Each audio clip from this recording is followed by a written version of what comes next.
retain a lawyer. Hey, where'd my condom go? Oh, it's gone. Oh, man. Oh, there it is. It ran away. My mic condom. We do it just to be safe so we don't spit on the microphones. Yeah, we don't want to get any fluids. Yeah, so this is our... 1, 2, 3, fourth. Fourth. We're doing good First tonight. return episode. We've paced ourselves. We've refueled. We've eaten. I don't know if I paced myself very much. You've been doing wonderful. I know. It's just a pleasure to be in the same room with you again. Yes, it is. Even though it's the garage. Well, it's pod, a room. It's a really the pod big shop. room. Yes. Yeah. So, this is Jas. And Sher. And you are listening to Giving Up the Ghost. Again. Thank you. Thank you. Interestingly enough, we have to give a shout out because on our last episode, we did a live just to fill time. We played with our magnetic. Oh my God, Mikanak, our magnetic sphere of fortune, and we went Facebook Live just for shits and giggles, just for something different. And Jennifer from where was it, Des Moines, Iowa? I think she is. Yes, she's glad to have us back. Well, thank you. Yeah. Shout out to you, Jennifer. Kudos. Thanks for being our biggest supporter. Where is she from? She's from Des Moines. What the heck? We did a little Facebook stalking because we have to find this shit out. Well, so yeah. But honestly, though, aside from that, when we did that map of, oh yeah, that was cool. That was a cool map of where all our listeners are. Australia is a big one. I know. I like that. Good day, mate. Yes. Sorry, I'm so sorry. I had to say that.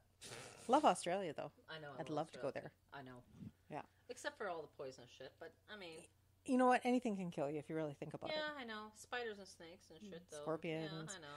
Yeah. Have you seen the spiders, the huntsman spiders there? Yeah, no. We have, what do we have here? Garter snakes. Yeah. We have garter snakes and wolves. Yeah. Well, you know, for me personally, I know why I'm traumatized for spider, and I have... Okay, I can deal with spiders if I have to, but if I don't have to, I won't. Like, I'll get somebody to kill them for me. Oh, I don't kill them usually. I just watch them. No. Well, because you're from the same neck of the woods as my family, your family is the same neck of woods as my family. I remember this one time I went blueberry picking on the property. Yeah, and you're like all happy.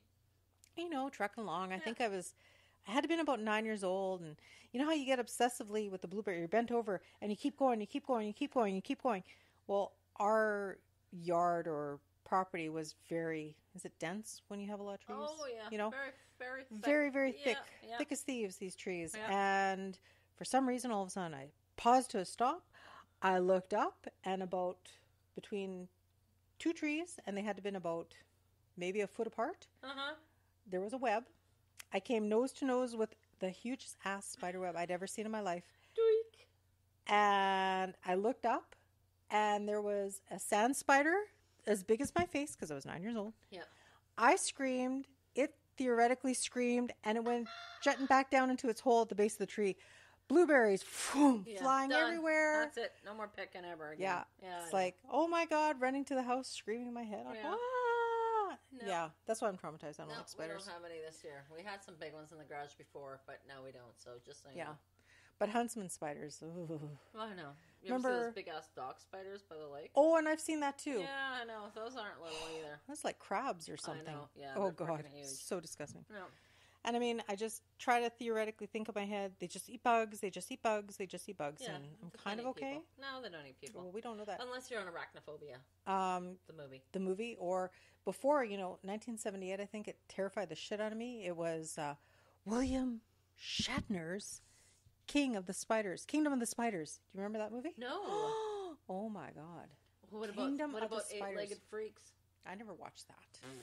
I'm not asking for it. That was a good one, actually. Eight-Legged Freaks. No, thank you. Pass. No, it was William Shatner's Kingdom of the Spiders. Really, eh? Fuck. Shatner. Was he all really paused and controlled in his talking? I don't remember that part. I just remember he's never changed. No, and again, we're just talking about actors. I won't get into it, but I know, we're talking about actors and their acting style just before we start taping. And that guy, right? Yeah. So, oh my God. But thank you for tuning back into us. We're starting to get the ghost love. The schwing of it again. Getting back into our shtick and sharing the ghost love. That's right. Have you along for this joyride we call Giving Up the Ghost Podcast, Winnipeg's first and only paranormal podcast. Are we still? I haven't checked lately. I used to Google that. Out of curiosity. Kumbaya. We're still better, Yeah, I know. We got our own thing happening. I know. So. Anyway. We're here. special. we're, how do we say, we know everything about nothing and nothing about everything. Always. Yeah. Always. Yeah. So how can you dispute that? Go for it. Claim us different. Like, I don't know. We just want to share our... Prove it. Prove it that we don't know that. Motofoca. Yeah. Mofo. We try not to be too vulgar. We just like get a kick out of ourselves. Sometimes. It happens. We're just freeballing it. Yeah. Free ball. Isn't a word I've used in normal conversation. No, I know it. I hung out with too many guys growing up. That's I know pretty much it. Drain the lizard, stuff like that there. Stuff. Yeah. There we go. And I won't get into the other gross stuff, but anyway. But today we are discussing ghost stories because that's what we do best. That's what we love to do. Yeah. And we're going to be talking about this ghost story I found and I heard of in this little town just around on the outskirts of Thompson, Manitoba. Ooh. So I'll just leave it like that. So it's the story about this house that was inhabited by a lovely young couple in the 30s, and they built this lovely home with the idea of building a family, having multiple children, making a nice home for themselves, raising their kids. Unfortunately, though, when they had their first baby, everything was well, but the baby died in the house in infancy. And it happened. It does happen 30s? in those days. Oh, yeah. Yeah. And they say that the woman was so traumatized by it, she left the baby's nursery as a shrine. They had the bedroom all done for the baby, the nursery. Yeah. And then after the baby died, it was left as a shrine. They didn't touch that room. Oh. It was left as it was the day the baby died, cradle and dresser and everything in the 30s, whatever you'd have in a nursery. Like a movie thing, right? Yeah, I know. Yeah. Yeah, I totally get that. Yep. So they say she was quite traumatized by that. As a result, they had no more children. Oh, that was it? That was it. Oh. And that gate. Boom, boom, and that was it. Boom, boom. Yeah, that was it. So they're not too sure if it was maybe because she had always been like just quiet or whatever, but she kind of kept to herself. Left the bedroom as is, and over the years, her and her husband, they still lived in the same house, and he was known to stay with the dog in the basement, apparently. Like, he didn't do much. He was a happy-go-lucky fellow, and he kept to himself. And then after he passed away, many, many, many years later, she was the lone occupant of the house, but she kept her regimen. She rarely went out. I think she had, like, people over for, like, whatever the ladies' nights would do, and I guess kept appearances. But as a rule, I guess she didn't go out. She kept to herself. She ran the house for about another 10 years, and then it got to the point where she herself had to go into a nursing home. So, and I guess at that point, when she went to the nursing home, she was convinced that and I've been through this experience a lot, she was convinced she was still going to be able to go home. Oh, right? Yeah. And she would tell everybody she knew she's still going to go home, to the point where she still had paid people to upkeep the house and kept it clean and then the lawn done and all that good stuff with the anticipation of her going home. But she never did go home in the physical sense, body-wise. And because they had no children, everything was paid off and sold off as the estate. And now you got this beautiful home ready for other people to take it over and start off their life with a new chapter and making the house the home. And when they bought it, the museum was still there of the baby, and everybody that went into that room had that sense like, I can't be in this room. No one probably touched it, right? Yeah. I mean, it's just they close up shop, the bank's going. And my information is the house was pretty much sold as is, so nobody wanted to do with that room. I'm sure they changed it. The new owners changed it. It was a middle-aged couple or whatever, and I'm sure they did change it. But I guess there was odd things that would happen in the house. Oh, okay. Yeah. And after not a very long time, they decided to sell the house. The house wasn't for them. Oh. So I guess, like you felt like you're being watched, and you just got a bad vibe about being in that room or even certain parts of the house.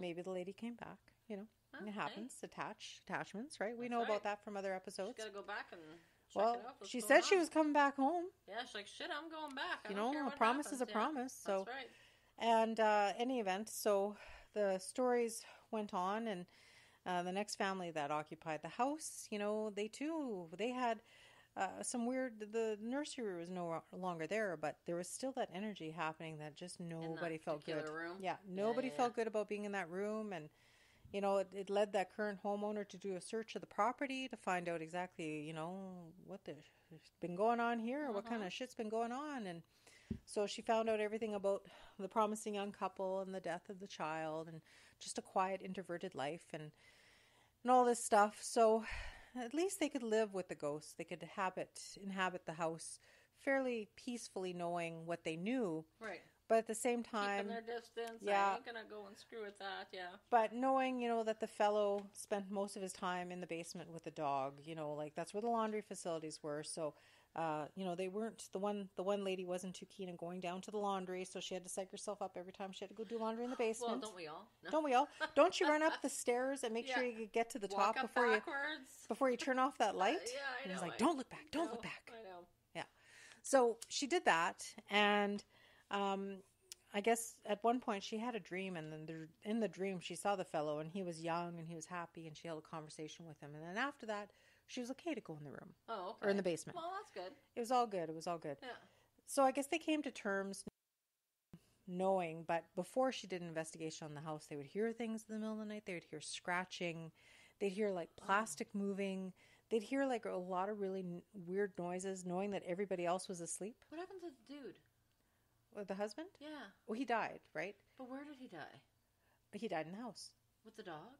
Well, no, the dog. He didn't snuff out the dog before he died. Well, no, it's just weird. It's like, what did he do? He had a heart attack. He had a heart attack. He fell on the dog, crushed the dog to death, and he had a heart. Like, no, he didn't. I'm hearing scratching in the basement. I'm like, what the hell? Maybe that was for the dog to come up from the basement, right? Yes. Sure. Yeah. I'll go with that.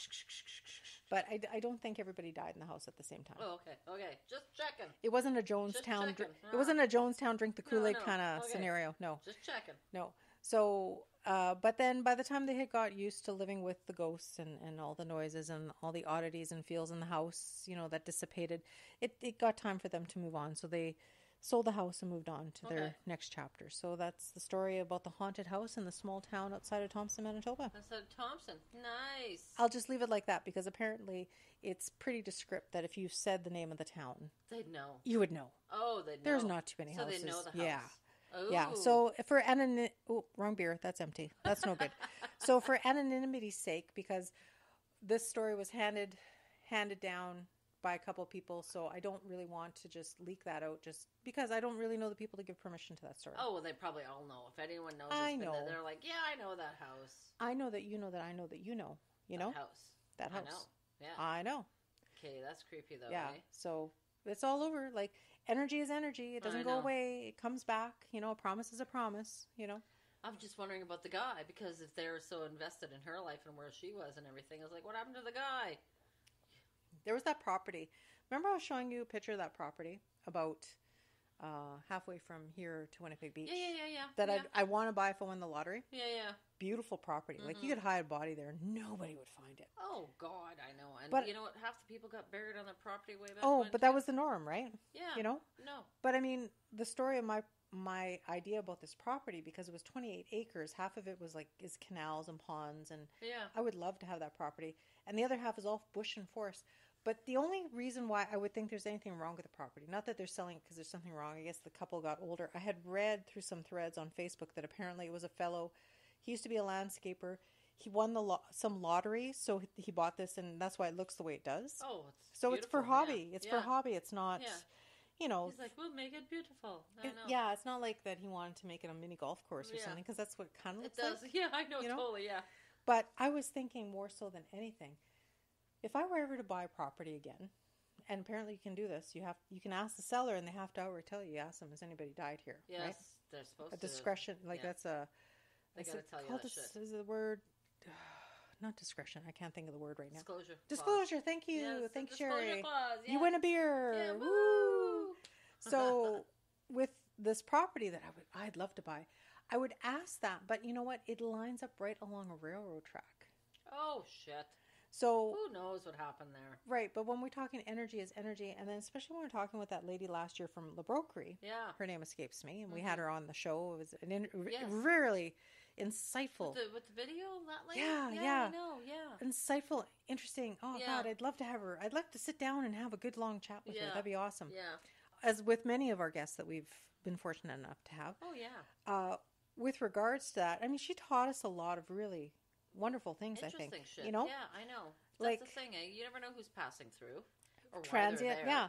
And we're referring to like transient energy, transient spirits, because like railways with, you know, the metal that they harness and, you know, it just kind of keeps going and, you know, anything. So I don't know if I'd be comfortable with like living beside a railroad track, not because of the noise, but just because of that. If it's old enough. Right. Right? You know, you think if it's old enough and there's Yeah. something like, even like, they have like defunct railways all over the place. And you hear about people that have dug up shit. Like even in downtown Winnipeg, they're digging up and like doing like, you know, work for a new building, blah, blah, blah. And they still find And they stuff. dig up piles of crap that's been buried there. Like, is there bootlegging shit going on? Like, what the hell's been going on there? Yeah, yeah. You never know, right? Right. Well, just like, it's totally off topic, guys. Sorry about this.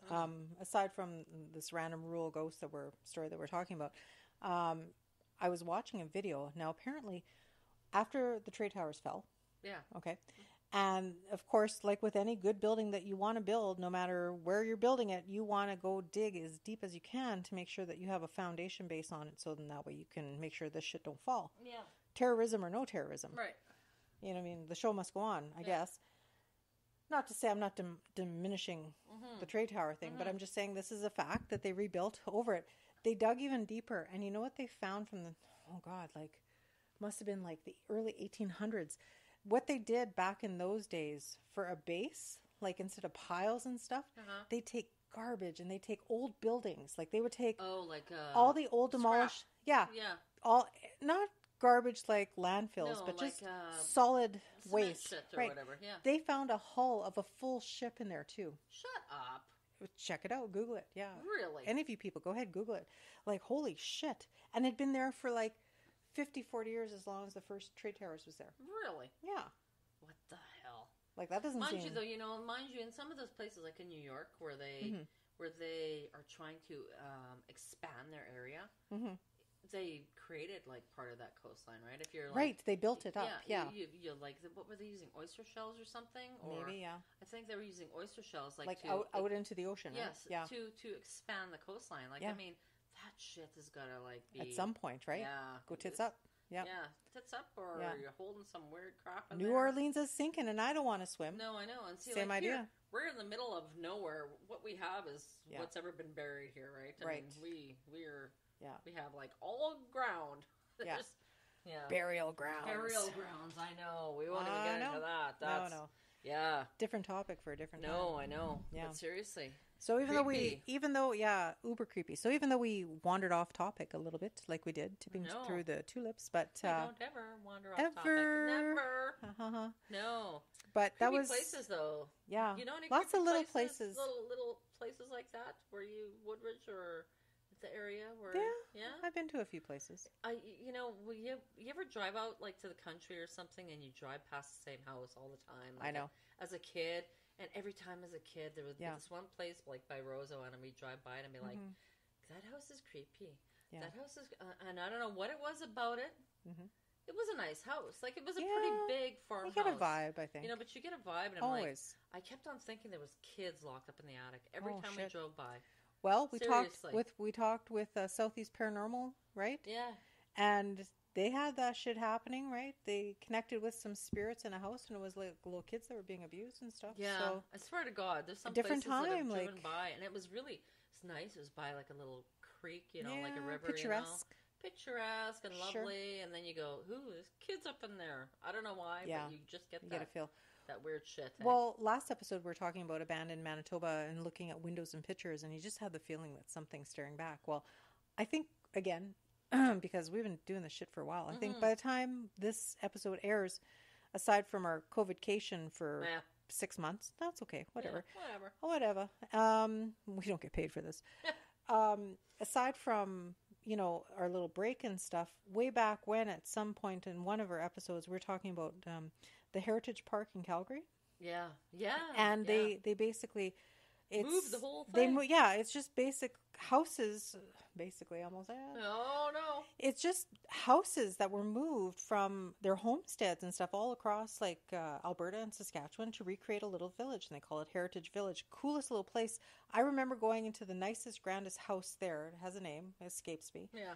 Going into the house, actually looking outside at the house. I wanted to go in and check it out. Yeah, and then right? you get in, you're like, I want to go out. Well, I went in, and then I'm looking at the third floor, and I'm like, something's watching me from the third floor. I said, something very bad went on the third floor. And because I was younger and braver and stupid, let's go in. Well, you could. Let's go, yeah. But ironically, when we get in, guess what? Third floor is locked off. You're not allowed to go in there. Yeah, why is that, I don't know. But I find out the story years later on television because, you know, like you didn't have like the convenience of internet or any of that. Yeah, no. Global, which was Channel 12, CKND was doing some kind of special on haunted locations in like Canada. Yeah, that's right, yeah. And they covered the Heritage Park, citing that house and saying that apparently that house on the third floor was the nursery and children were dying. Psycho nanny, right? Psycho nanny. Yeah. Somebody was killing the children, or the children, 13 children, I guess, died up in that floor. No freaking clue. And I mean, it was stuff I picked up on and I felt, and I didn't know why, and now I know. Yeah, but you never know, eh? That's just it. Those old buildings, you never know. No. You never know. You go and buy some old shit, man. I know. I don't like that. Nope. Creepy. Nope, right other. However, we are open to checking out graveyards. Yeah, I don't know cemeteries. If I go on. Not at nighttime. No. In the daytime. Yeah, I'm because... like, would I go and look at a home? I might. Yeah. Maybe. We've had some invites to check out houses, but I threw that over to PSPS, eh? Yeah, PSPS can do that. That's fine. Yeah, Prairie Spirit I have no, Paranormal Society. Yeah, I have no taking care of myself. No. You know, I do feel that there's such a thing as attachments, so I'd be guarded. I'd be very leery about that. You know, never bring anything home. Never talk aggressively. And even then, I draw the line. My God. It's like, shit, man.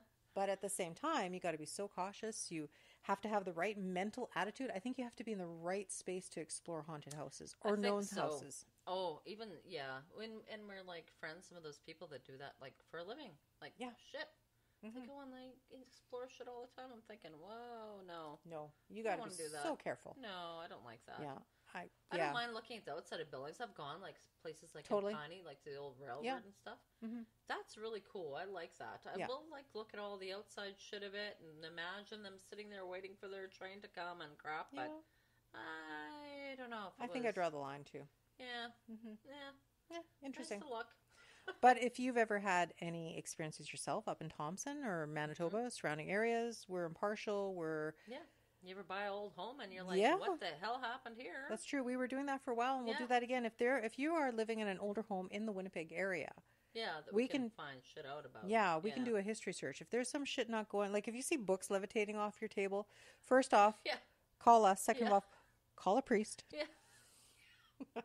Somebody, man. Yeah. Yeah. Like, you got some weird shit. If your cat is staring at the ceiling every night, all the time. That's right. Call us. Yeah.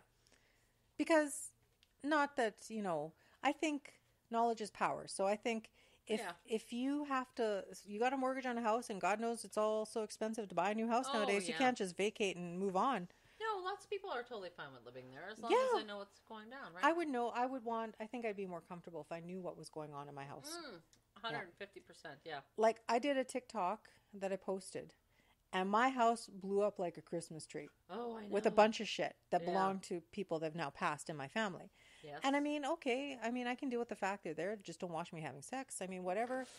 Like, I mean, be respectful. Have boundaries, even with your spirit people. Maybe, I don't know. I mean, that is if you have sex. I'm just saying. And if you don't, anyway, whatever. I regress. I digress. Oh my God, that's funny. Yeah, but I mean, like, that's the thing. Knowledge is power. If you want to know what's happening in your house, we do a history search. Probably a peace of mind, you know? Yeah. And we've done that many times for lots of people. And we've been pretty bang on, too. Yeah, I know. That's kind of creepy. I know, that's kind of creepy. Yeah.